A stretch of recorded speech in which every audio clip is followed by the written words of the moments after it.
Hey Marshall Church, Pastor Nick here. We live in a culture that is primarily self-seeking. And if people are primarily after status, power, or money, they will use whatever means or people that will get them. A recent example in the news could be Lance Armstrong. Now in his pursuit of the status and the power and the money that winning brought, he used not only drugs but people.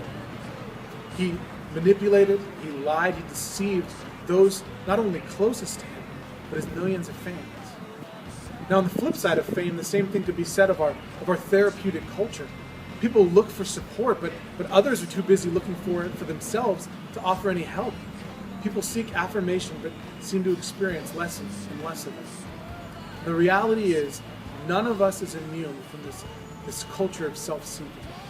So here's the question.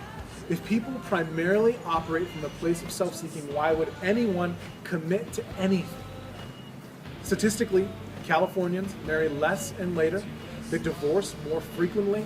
They are more likely to be religiously unaffiliated, and they are less likely to be involved in their communities. You can see this detachment most clearly in relationships. And when Kim and I first moved back to Orange County, on the same day we talked to two different non-Christian women who were complaining about their men in Orange County. Their men only wanted to play Xbox. Their men left when things got difficult or at the first difficult conversation. People are committing to each other later and less frequently because we live in a culture that is primarily self-seeking. Now you can also see it, sadly, in how few people commit to churches. Some people date and use churches like the worst men date and use women. Consuming, getting their needs met by many all at once, hopping from place to place to place, leaving when things get difficult. Man, if we operate from a place of self-seeking, again, why would anyone commit to anything?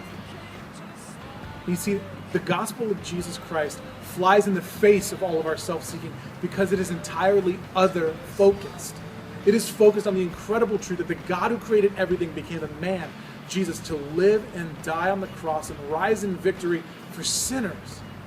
It is incredible that Jesus, King Jesus, gave up his status and power to come and die for people who seek those things apart from him at the expense of others at every single turn. His work is a work that is done outside of us, for us, and given to us by sheer grace alone. And so the consequence is, because we believe in a God, a truth, a Savior that is outside of us, we can commit. And in a self-seeking, non-committal world, the church should be a beacon of commitment and loving one another. Now, we've been talking about Jesus achieving an identity for us and that we receive it from him. And all of the incredible benefits of salvation are a gift. But the other incredible gift is community, belonging to his body. You see, he saves us not into isolation and consumption, but into community and belonging and mission. So membership at Marshall Church is an opportunity to respond to Jesus' commitment to you by committing to his body and his mission. And so even if you're going to be at Marshall Church for a limited time, because maybe you're a student or you're here on a temporary job assignment, you can still become a member. You can still belong. You can still be on his mission. So this Sunday at 2 p.m., we start our next 4-week membership class. It is a great opportunity, if you are not a member, to come and learn more about what we believe, what our mission is here, and what your place in it might be. So we invite you to come worship with us at the 11 a.m. service. Go grab a quick bite to eat and come on back for the 2 p.m. class. And we hope to help you find your place in our community and on the mission here in Orange County.